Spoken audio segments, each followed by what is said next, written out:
Ата-анаңды құрметте. Бірде Мұса пайғамбар Тәңірі Тағалаға: «Уа жасаған, маған жұмақта көрші болатын кісіні көрсетші» деп өтінеді. Тәңірісі: «Базарға барып, ет сататын қасапшыны іздеп тауып ал, сенің жұмақтағы көршің сол болады» дейді. Мұса дереу базарға барып қасапшыны тауып алады. Ол ынты-шынтысымен еңбек етіп, ет сатып тұр екен. Кешке қасапшы үйіне қайтады. Жол бойында Мұса оны қуып жетіп: «Саған Алланың сәлемі болсын, бауырым. Жүзің жылы, қайырымды жан екенсің. Кімсің, қайда асығып барасың?» деп сұрайды.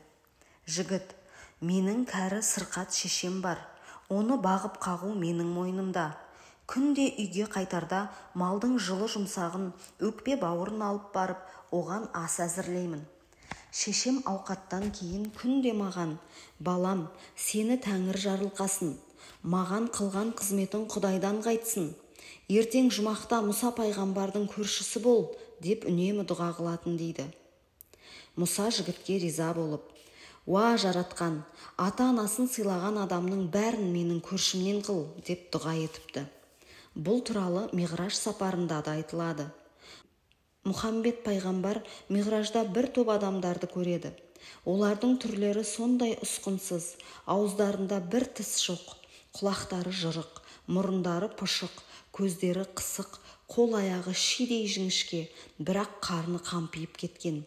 Өз бетінше жүре алмайды, тырнақтары сояудай, жезтырнақтың кейпіне енген. Шаштары алба-жұлба. Пайғамбар олардың түрін көріп шошып кетеді. «Бұлар кімдер?» дейді Алланың елшісі. Жебірейіл: «Бұлар өмірде ата-анасын ренжітіп, Құдайдың рахымынан құр қалғандар. Кім ата-анасын сыйламай, олардың көңіліне қаяу салса, сол адамның Құдай алдында сүйкімі болмайды. Қияметте түрлері осы қалыпта тіріледі» дейді. Пайғамбар: «Ата-анасын ренжіткен мұндай сұрқысыз адам менің үмбетімнен болмасын» деп дұға қылған екен. Осы сапарында пайғамбар бір топ періштенің пырақ аттарды жетектеп, қолдарына тон жамылғы алып, бір жаққа кетіп бара жатқанын көреді. Ол: «Бұлар қайда бара жатыр?» деп сұрайды. Жебірейіл: «Тәңірдің сүйікті достары келе жатыр екен. Соларды қарсы алуға бара жатыр» дейді. Пайғамбар қызығып, оларға ілесіп барады. Періштелер бір топ адамды күтіп алып, оларға оқалы тон кигізіп, астарына пырақ ат мінгізеді. Пайғамбар Жебірейілден: «Бұлар кімдер?» деп сұрады. «Дүниеде ата-анасын сыйлаған адам, Тәңірдің сүйікті құлы. Кім ата-анасына құрмет көрсетсе, Құдай оларға да осылай құрмет көрсетеді» дейді.